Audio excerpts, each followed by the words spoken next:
This is 2021. This is the Betfred Super League. Be ready.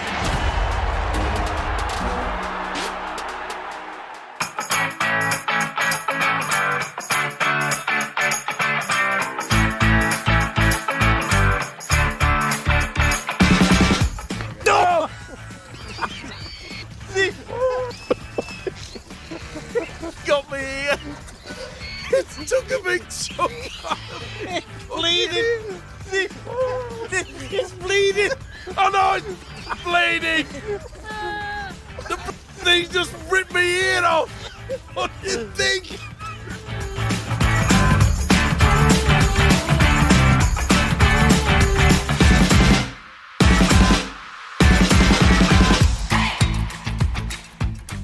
Hello there, it's International Week on Eddie and Stevo, the podcast, sponsored by Betfred. England's wheelchair internationals, the women and the men are all in action this coming weekend as the build-up begins to this year's World Cup. It's been a long time coming, so let's get chatting straight away to Stevo, who's waiting as usual in Australia. Stevo, a long time coming is the understatement of the century as far as England head coach Shaun Wane's concerned. His first game in 18 months since he took charge, and it's against the international all-stars. He's only got one more game against Fiji planned before the tournament in October. He's got to get it right first time, hasn't he?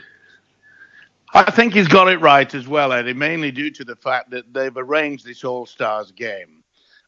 He's been desperate to get the team together, make the selection, and get on the field of play. That's the only way that he can improve them, knit them, get them all set up for it, because I think he has quite a lot of good talent, because we'll need it against the Australians. The Australians are very, very powerful. They are struggling, would you believe, to fill nearly every single spot, not because they don't have anybody. They have about 3 or 4 different candidates for each position.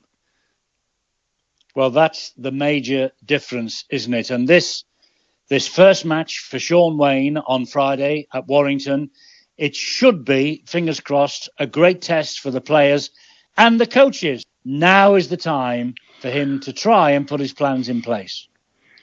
And it won't be easy because a good old friend of mine, Tim Sheens, I played with him at Penrith when he was only a youngster.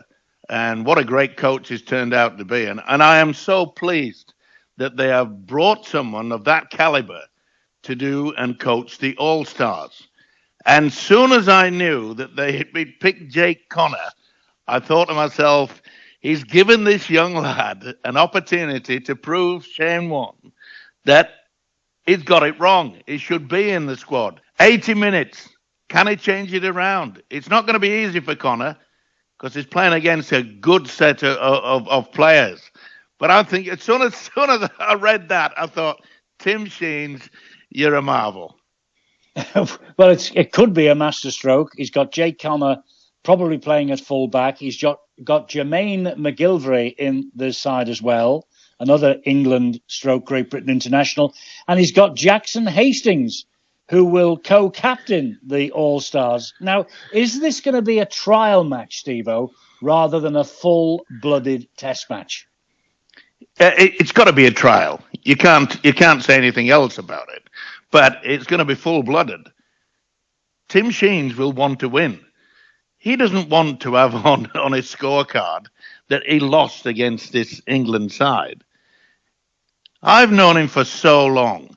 He has just got one thing on his mind. W-I-N. Win. They will give it to them. And that's what England need. We don't want a cozy, how you going, and tap on the backside or whatever. We want a full-blown test. Get into it. They will. There are 1 or 2 eyebrows being raised up here that there is a full round of Super League matches being played either side of the international. There's a game or 3 on Thursday. There's matches on Friday, the same night as the international. And there is now a game on Sunday because one of the matches has been pushed forward. The Super League clubs, to be fair to them, Stevo, have released the players. But I just wonder whether the Super League realise what's at stake here. It's going to be difficult, Eddie, and it always was going to be difficult in regards to how can you fit it in. Because the players, obviously, the clubs don't want the players to get injured, etc., and so forth. And that's another point. If you go into that game half-hearted, he'll guarantee you'll come away with an injury. You've got to give it 100%. You've just got to get that momentum that you got through the league.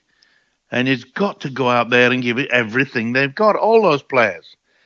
But it's difficult, as I say, because the Rugby Football League, they've brought in this percentage situation, Super League, in regards to the fact that when it comes to the playoffs, it's not a matter of how many you've won, lost, etc., and so forth, or points on the table. It's your percentage. So they want their stars back as quickly as possible. And will they double up? Who knows? Well, Salford and Leeds has been pushed forward to the Sunday now. We've lost a game because of the COVID as well. Hull Kingston Rovers match is off. These are difficult times, aren't they? No one can get away from the fact that they are difficult times. This would not have happened in a normal season, that matches would have been either side of this game, and matches are also being planned either side of the Challenge Cup. These internationals and Challenge Cup finals, normally sacrosanct. You don't play in that week. Well, I wish it was true, Eddie, but you've got to look at the NRL down here. They have the state of origin, and they still play the full fixture list. Simple. Okay, the players have the opportunity to double up after the state of origin. A few of the players have been requested to just not play this weekend because of the big game coming up, the state of origin on Sunday. But in Australia, they just get on with it. Simple as that. Yes, Eddie, it is difficult because the pandemic is a real problem. I suppose in normal circumstances, the RFL and the Super League, they would have said, right, this international or this trial, if you want to call it, against the All-Stars, we want a big crowd. The trouble is we can't have a big crowd. So in regards to finances, that is a problem too. Because if they wanted to give it a full weekend where none of the clubs play, that would have been great if we could have got 20, 25, 30,000 in to watch that game. We can't do that. So it's obvious that the Super League clubs have said, no, we want to fulfill our fixtures. And I think they've got it right. George Williams, we have mentioned this young man for 5 weeks on a row. Now, he was expected to play for England, but they have decided, Sean Wayne's decided, he's not played for a month. He's not going to play on Friday. He is here in the UK, though, Stevo, and his contract has been cancelled at Canberra, as we know. That means his visa now is null and void. In other words, he can't go back to Australia without having to reapply for a visa. That's why he's allowed to get on the plane and you're not at the moment for the World Cup. So you need a contract that needs cancelling, son. Well, I'll put it this way. I shall discuss it with my family. I'm not so sure that they'll say, yes, go, because I can't come back to Australia. Simple as that. Who knows? Look, I've got toes, I've got fingers crossed that I will be able to make it to the World Cup. I'm looking forward to it. This is probably one of the biggest competitions that we've had in England for a long, long time. Indeed. And the build-up begins, as we say, on Friday. What's your team, Stevo? Tompkins, by the way, and Davis have driven in separate cars from the south of France to the UK, the Catalan pair, so as they are eligible to play. Apparently, if you come independently into the country, you're allowed in without quarantine. Then they will get on the plane with the Catalan Dragons, who are playing on the Friday night in this country as well. They get on the plane after the match and they'll fly home. So I would think they are shoo-ins. Tompkins at fullback, Davis on one wing. Who else would you play? What are you going to do if you're Sean Wayne? I think he's selected a good squad there, Eddie, and I don't think there's any problems with it at all. There was no surprises. I even thought that there would have been a problem with George Williams because, as I say, he hasn't played for 5 weeks. In this competition, I already stated that to go into any game when you're not fully fit is nothing short of stupid. You've got to make sure that you're 100% because that's when you pick up an injury. And I think Sean Wayne has done him a favour by not selecting Williams and make sure that he gets himself fit.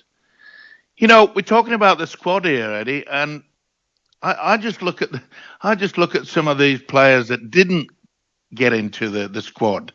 Ryan Hall seems to be scoring tries like you wouldn't believe for Hull Kingston Rovers. And I reckon if this continues on, I reckon he'll have to be selected for the World Cup squad. We know his capabilities. All right, didn't score a try whilst he was down in Australia with the Roosters. But he's come back to the UK and he's just splitting people apart. He is. He's playing really well. He's the Betfred Super League top try scorer at the moment. I'd have Makinson on the other wing from Davis. I'd probably have Ratchford, Reece Lynn, or Ash Handley in the centres. I think it's Lomax and Gale, 6 and 7. Now, the forwards are going to be interesting. Wormsley, you'd think's a shoe-in. McShane or Clark for hooker. Cooper or Oledzki at prop, the other side from Wormsley. McShane. You'd have McShane at hooker. My word. Okay. I know he's past 30. It probably says 31 on his passport.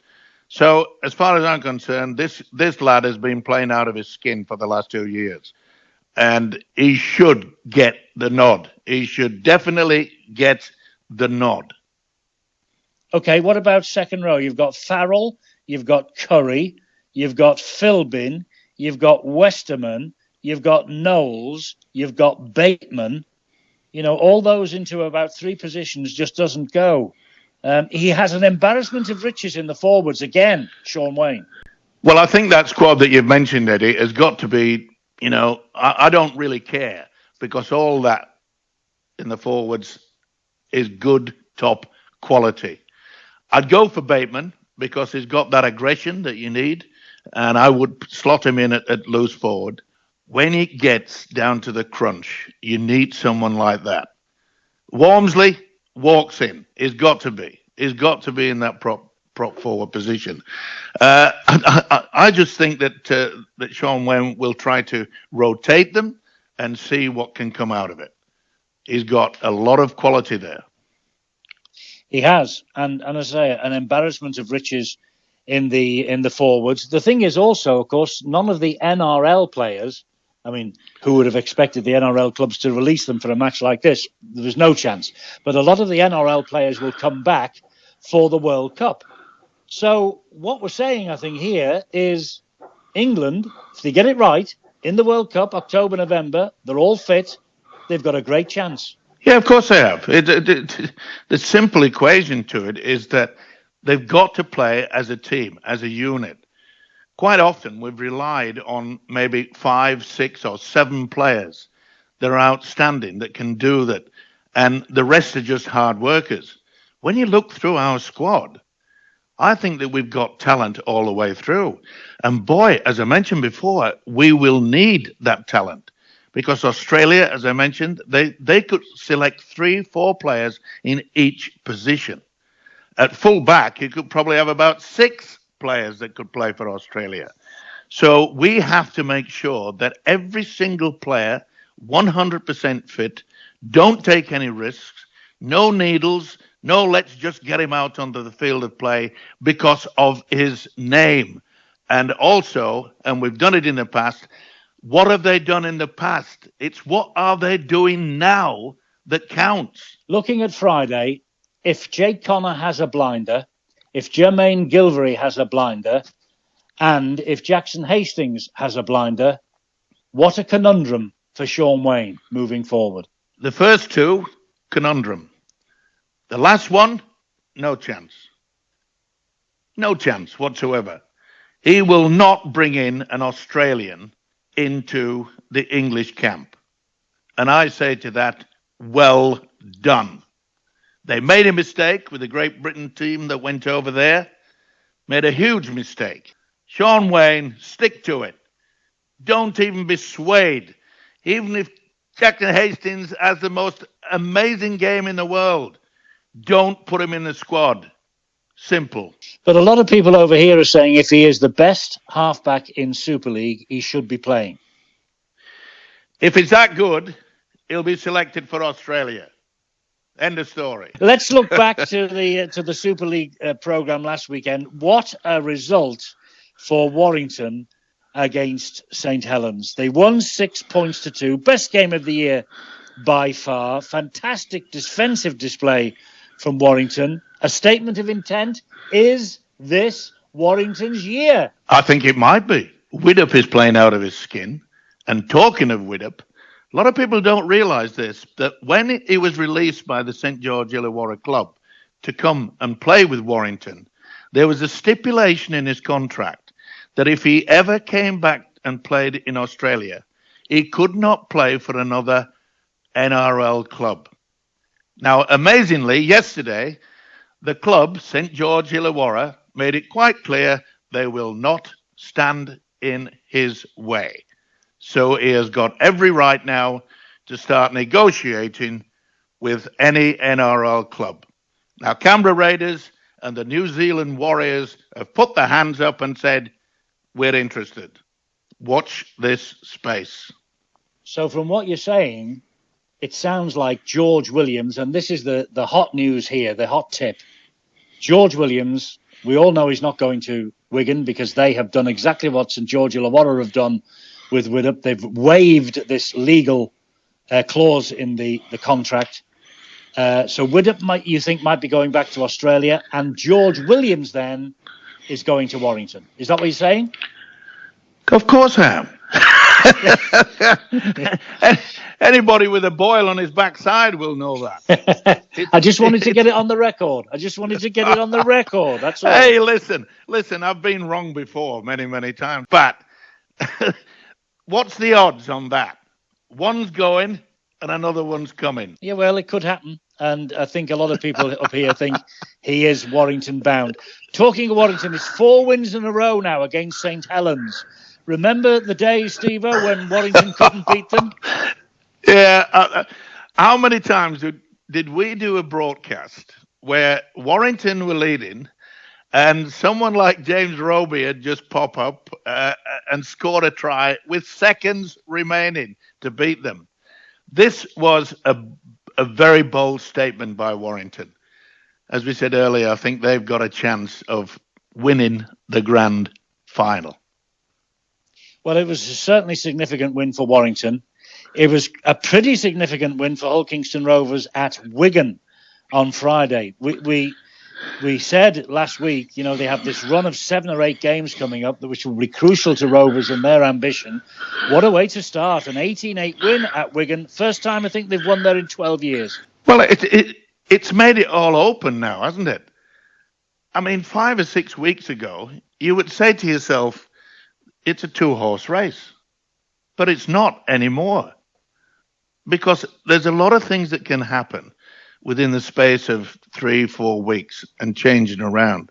But you've got to give credit to Hull Kingston Rovers. They are playing very, very well. And as I said earlier, Ryan Hall, if they keep on this continuing playing outstanding rugby league football, then surely Ryan Hall has a chance. Sean Wayne made it quite clear. He repeats it time and time again. If you're in top form, you'll be selected. And that's the only way you can run an international side. But I think you've got to say now that it's bye-bye Lee. I don't think that they can get out of this mess. It doesn't look like it because there was a massive win for Salford, 9-8 at Huddersfield. Chris Atkins' drop goal won it. Massive for Salford, significant for Lee because Lee now need to win at least 3 and Salford need to win no more or Lee are gone. So I think you're right. It's a huge blow for Lee. It really is. Yeah, and I suppose there's a lot of disappointment at Huddersfield as well, isn't there, in regards to the fact that, they brought in a brand new coach, brought in some good players, and they just are not clicking at the right moment. I know they're only losing by the odd point here, there, and everywhere, but I expected a little bit more from them. Did you? Yes, I think we all did. We were all tipping them for top 3, 4, certainly inside the top 6, but it's just not happened for them. Just not happened. Now, talking of which, the Sargentson episode. What on earth? Mistaken identity. I cannot believe it. Evidently, okay, there was no TV cameras there, but each club they televised it. They filmed the entire game. And am I correct in suggesting that they went down to the officials on the sideline and said, "Look, we have it on record that you've got the wrong man. Yes. How can that happen?" Well, I'm trying to defend the referee here, and frankly, I don't know how it did happen. But he sent James Greenwood off, who looked like he'd been accused of pinching the apples out of the bag, and he was completely crestfallen. And then, of course, the disciplinary committee later in the week, they've given Sargentson a 3-match ban. So it's obvious it was a case of mistaken identity. Barry McDermott, Jim Mills, they all claimed mistaken identity, Stevo, when they went up before the beach, didn't they? Well, yeah, and all they did was just look at the abrasions on the knuckles and said guilty. Simple as that. Or, as in one particular case, or maybe more than a particular case, maybe a bit of bruising round the temple. Well, Sargentson's got his comeuppance. He's banned for 3 matches, and nothing, of course, has been said about James Greenwood. The other massive news last week, since we were last with people, Kevin Sinfield is leaving Rugby League. He's going to the Leicester Tigers as the defensive coach. Kevin Sinfield, OBE, what a loss to our game. I was shocked. And then I thought to myself, he's done so much for Rugby League. He obviously wants another challenge. And I suppose over the years, it's difficult when you retire as a player. What do you do with your life? And I know he wanted to get involved with the coaching situation. And it appeared to me that Kevin Sinfield was being steered through the Leeds club. Kevin Sinfield obviously wants to pass on all that information. Let's face it, he's got a lot. He was a great player, one of the best that we've ever seen, especially in Super League. But I think that we've missed an opportunity to give him a position at the Rugby Football League. Remember, he had it for about 18 months, 2 years. But make him the head of Rugby League development, full stop. All the coaches. Have we got anybody out there that can help all the coaches? And I'm talking about juniors development, schools, amateur clubs. We need someone like Kevin Sinfield to be in charge of uplifting, making sure that the grades are good, etc. and so forth. We've missed a golden opportunity. And having said that, Kevin Sinfield, great player. I wish you all the best. I think we all do. And I think he misses the day-to-day coalface of running a team. And I think he's gone back to his roots. He wants to coach. He coaches his young son as well in the amateurs. But I'm with you. I think maybe the game has missed a trick here. He could have been. Remember David Hayes? He could have been doing that job. Of course. And seriously, have we got anyone else that has taken over from the David Waite days? No. But missing an opportunity. Kevin Sinfield. It's laughable. You look at all those great players that have left our game and gone to rugby union. It's embarrassing. It is. It is. There is a few more shillings, of course, across the Great Divide. They've got the money to attract people like Kevin. And you can't blame them from going away from rugby league. They've been doing it on a regular basis. But why have we allowed them to do that? It's as though we don't seem to want to look after our wonderful players. Well, let's have a little bit of good news. 45,000 people will be at Wembley for the Challenge Cup final and the 1895 final as well, between the York City Knights and Featherstone Rovers. 45,000 people, Stevo. How fabulous is that?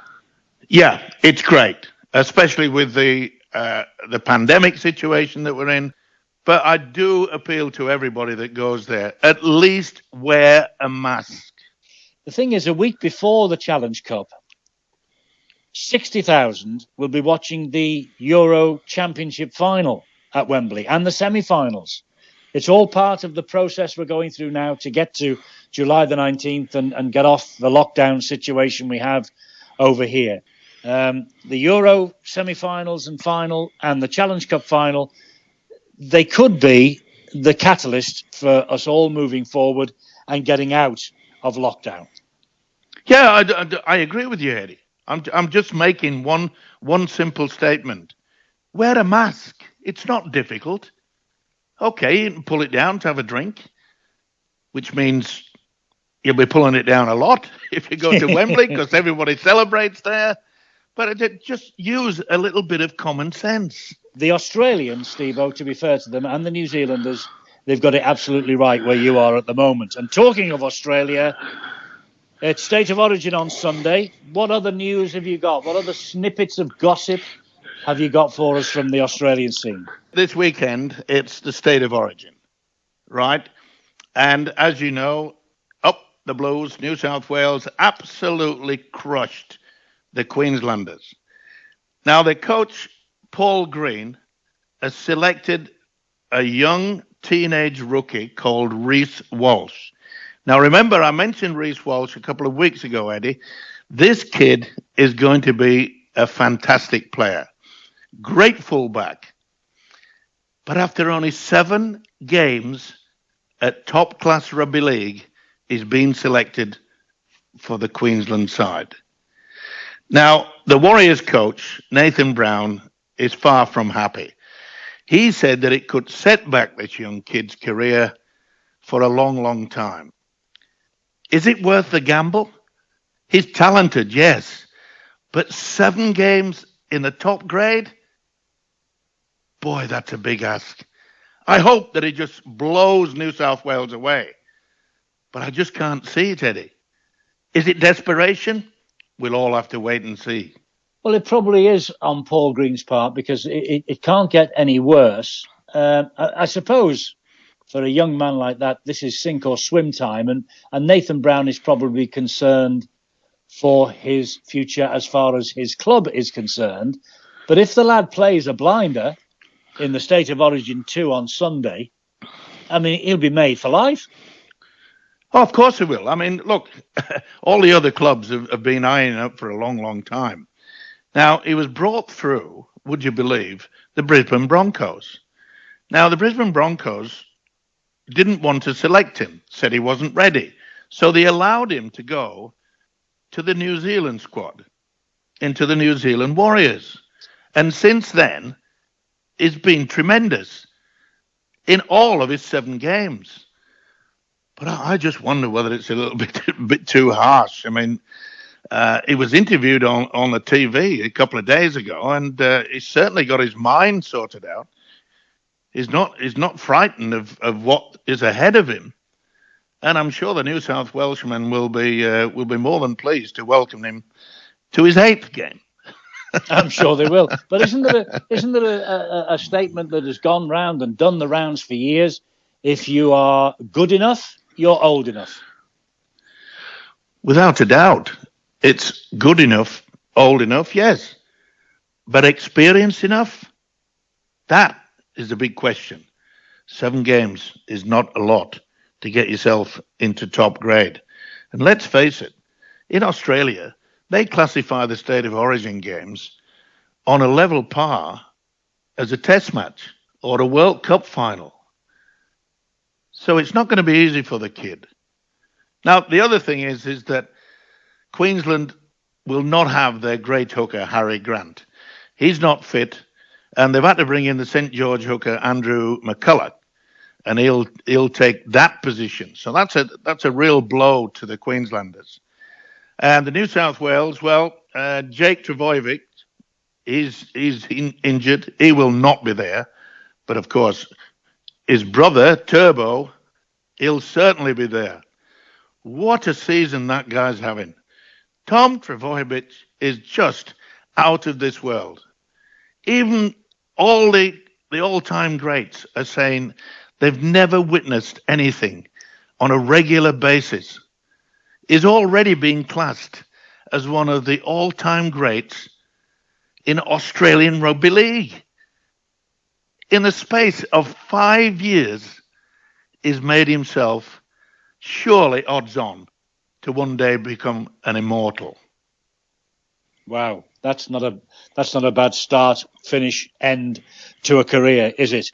We talk about 7 games, remember, with this young kid, teenage rookie Reece Walsh. I was surprised, and I thought, well done.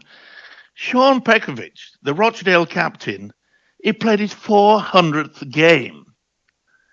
Boy, that's a good record, especially with the fact that he had to serve a 2-year ban, remember? I do. So what I did, I knew that the guy I played with at Dewsbury, Jeff Gratian, I know that he played a lot of games in his career. It was a long career. So I got onto the man that knows everything about rugby league. I got onto Ian Proctor, and I said, Ian, could you just let me know how many Jeff Gratian played? Well, he's 4th on the appearance list, 776 games. Oh, blimey. Now, when I read that, I thought to myself, surely that can't be beaten. And Ian said, Jim Sullivan is number 1, 928. Gus Risman is number 2, 873. And Neil Fox, 828. Boy, you talk about heroes, you talk about legends. There's 4 that I've just mentioned. Definitely. And Sean Penkovic, well, he's about half the amount of games that those guys have had. But 400 is a fantastic milestone. And as you say, 2 years out of the game as well. Just let's finish, because we're going to give you the week off next week. We're going to do a feature on the podcast about the Mossy Masoi walk, the walk and talk for Mossy. I went out there last week on Friday. I did 9.5 miles. I'll send you the pictures of my blisters to prove it. But I made it, Stevo. I got there. Barry and Terry were about 100 yards ahead of me. So was Jenna Brooks. I could have been in a ditch. I could have had a heart attack. I could have fallen in the canal. But I got there. I got through. And it was a fantastic thing to take part in. There is a ball that has been signed by every NRL captain and every Super League captain. Thanks to the army from the Queen's Royal Lancaster Regiment. They helped us all the way through in Lancashire. When we got to the top of the Pennines, they've handed it on now. They've handed the baton on to the Yorkshire Regiment.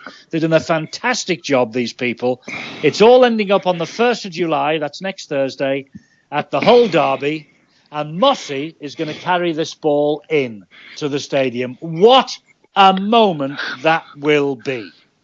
Fantastic. And I'd just like to say on Moss's behalf, all the people down here in Australia, they have put their hands in their pocket, and well done to everybody in the UK.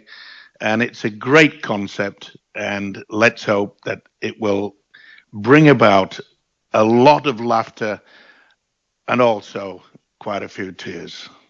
Oh, it will do. There is no question about that. And hopefully thousands and thousands of pounds, because that ball is going to be, I believe, the subject of an online auction. And what a keepsake that will be, Stevo, in years to come. You know, even you whatever. might dig in. Even you might dig into your pocket and bid for this. Yeah, well, you never know. Sadly, I do not have my museum at the George Hotel. But the good news is that there will be the National Rugby League Museum eventually, when it's finished, at the home of Rugby League, the George Hotel. They're getting it all well underway, getting everything ready there. And please, as soon as it opens, make sure you get there. We're going to have a proper museum for our wonderful game. And remember, it's the greatest game of all. And wouldn't it be marvellous to have that ball front and centre in the new museum? The Mossy Massoy Foundation ball with all those, I mean, you mentioned the word immortal, but all those fantastic players who have signed it from one side of the world to the other. Wouldn't it be great to have that in there? Somebody to buy it and donate it back to the game? It would be fabulous. Yeah, it would be fantastic. And let's hope that there's a company out there who is more than likely to do that. And the one thing that I would love to see is, remember those wonderful photos that they used to take of the British Lions tours down in the Sydney Cricket Ground? Yes. The long photos. Wouldn't it be wonderful to have one long photo with every single player, the captains who have signed that ball? That will be worth keeping as well. That's a great idea. That's a great idea. And let's hope also in that museum, when it arrives, there will be a picture of the England team lifting the World Cup in 2021. Let's hope so. Let's hope so. Yep.